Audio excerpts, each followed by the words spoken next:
We are going to take a look at a Whirlwind 212R Upcut saw with a 10-foot TigerStop. Please remember to hit the subscribe button, like, share, and turn on notifications to receive our latest videos as they drop.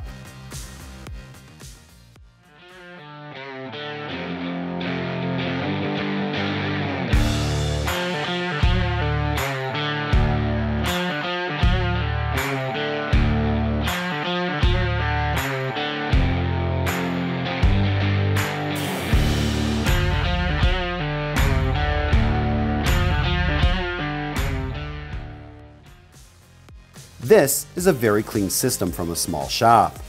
The Whirlwind is one of the cleanest we have ever seen. It has a 10 horsepower motor with an 18-inch blade capacity. The TigerStop has a 10-foot capacity or 118.999 inches actual capacity and has a newer keypad. The TigerStop sits on a custom base that is meant to be bolted to the floor, so disregard the two 2x4s holding it up in this demo.